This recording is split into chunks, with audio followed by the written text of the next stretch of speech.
I taught rats to drive a car, and it may help us lead happier lives.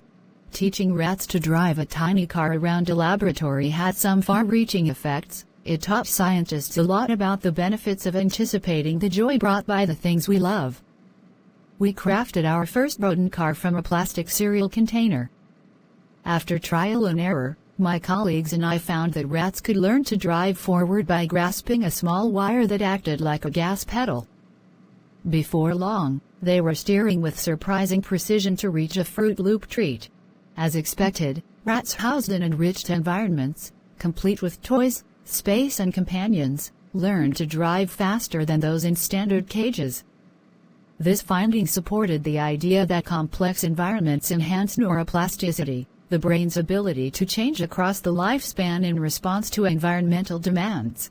After we published our research, the story of driving rats went viral in the media. The project continues in my lab with new, improved rat-operated vehicles, or ROVs, designed by robotics professor John McManus and his students. These upgraded electrical ROVs, featuring rat-proof wiring, indestructible tires and ergonomic driving levers, are akin to a rodent version of Tesla's Cybertruck.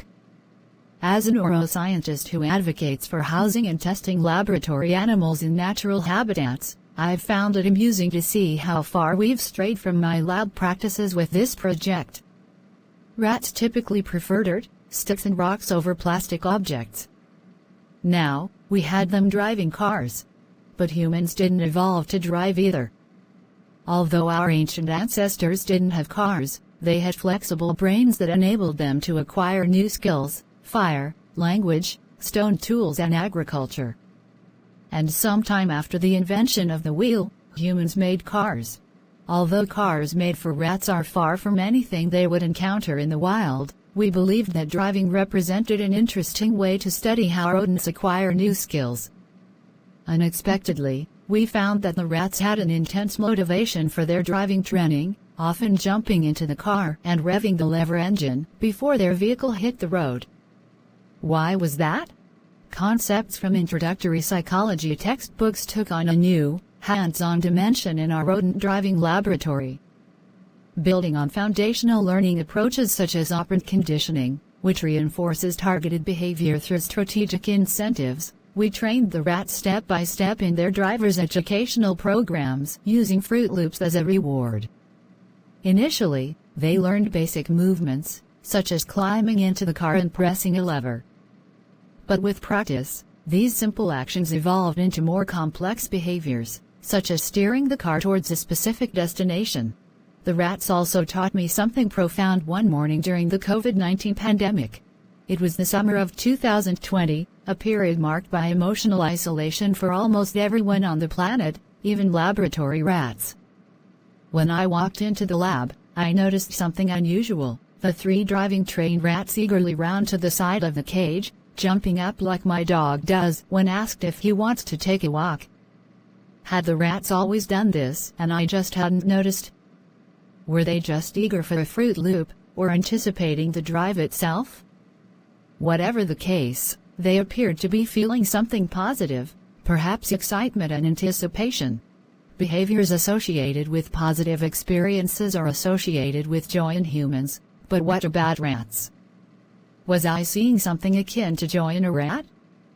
Maybe so, considering that neuroscience research is increasingly suggesting that joy and positive emotions play a critical role in the health of both human and non-human animals. With that, my team and I shifted focus from topics such as how chronic stress influences brains to how positive events, and anticipation for these events, shape neural functions. Working with postdoctoral fellow Kitty Hartfugson, I designed a new protocol that used waiting periods to ramp up anticipation before a positive event. Bringing Pavlovian conditioning into the mix, rats had to wait 15 minutes after a Lego block was placed in their cage before they received a Fruit Loop. They also had to wait in their transport cage for a few minutes before entering Rat Park, their play area. We also added challenges, such as making them shell sunflower seeds before eating. This became our Wait For It research program. We dubbed this new line of study uppers, Unpredictable Positive Experience Responses, where rats were trained to wait for rewards. In contrast, control rats received their rewards immediately. After about a month of training, we exposed the rats to different tests to determine how waiting for positive experiences affects how they learn and behave. We're currently peering into their brains to map the neural footprint of extended positive experiences. Preliminary results suggest that rats required to wait for their reward show signs of shifting from a pessimistic cognitive style to an optimistic one in a test designed to measure rodent optimism. They performed better on cognitive tasks and were bolder in their problem-solving strategies. We linked this program to our lab's broader interest in behavioraceuticals, a term I coined to suggest that experiences can alter brain chemistry similarly to pharmaceuticals. This research provides further support of how anticipation can reinforce behavior. Previous work with lab rats has shown that rats pressing a bar for cocaine, a stimulant that increases dopamine activation, already experience a surge of dopamine as they anticipate a dose of cocaine. It wasn't just the effects of anticipation on rat behavior that caught our attention. One day, a student noticed something strange. One of the rats in the group trained to expect positive experiences had its tail straight up with a crook at the end, resembling the handle of an old-fashioned umbrella. I had never seen this in my decades of working with rats. Reviewing the video footage, we found that the rats trained to anticipate positive experiences were more likely to hold their tails high than untrained rats. But what, exactly, did this mean? Curious, I posted a picture of the behavior on social media. Fellow neuroscientists identified this as a gentler form of what's called Straub tail, typically seen in rats given the opioid morphine. This S-shaped curl is also linked to dopamine. When dopamine is blocked, the Straub tail behavior subsides. Natural forms of opiates and dopamine, key players in brain pathways that diminish pain and enhance reward, seem to be telltale ingredients of the elevated tails in our anticipation training program. Observing tail posture in rats adds a new layer to our understanding of rat emotional expression, reminding us that emotions are expressed throughout the entire body. While we can't directly ask rats whether they like to drive, we devised a behavioral test to assess their motivation to drive. This time, instead of only giving rats the option of driving to the Fruit Loop tree, they could also make a shorter journey on foot, or paw, in this case. Surprisingly, 2 of the 3 rats chose to take the less efficient path of turning away from the reward and running to the car to drive to their Fruit Loop destination. This response suggests that the rats enjoy both the journey and the rewarding destination. We're not the only team investigating positive emotions in animals. Neuroscientist Jaak Panksepp famously tickled rats, demonstrating their capacity for joy. Research has also shown that desirable low-stress rat environments retune their brain's reward circuits, such as the nucleus accumbens.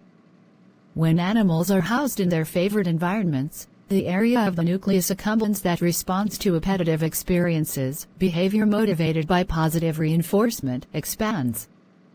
Alternatively, when rats are housed in stressful contexts, the fear-generating zones of their nucleus accumbens expand. It is as if the brain is a piano the environment can tune. Neuroscientist Kurt Richter also made the case for rats having hope. In a study that wouldn't be permitted today, rats swam in glass cylinders filled with water, eventually drowning from exhaustion if they weren't rescued. Lab rats frequently handled by humans swam for hours to days. Wild rats gave up after just a few minutes. If the wild rats were briefly rescued, however, their survival time extended dramatically, sometimes by days. It seemed that being rescued gave the rats hope and spurred them on.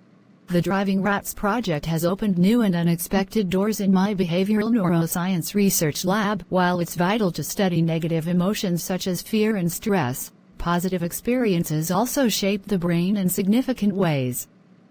As animals, human or otherwise, navigate the unpredictability of life, anticipating positive experiences helps drive a persistence to keep searching for life's rewards. In a world of immediate gratification, these rats offer insights into the neural principles guiding everyday behavior.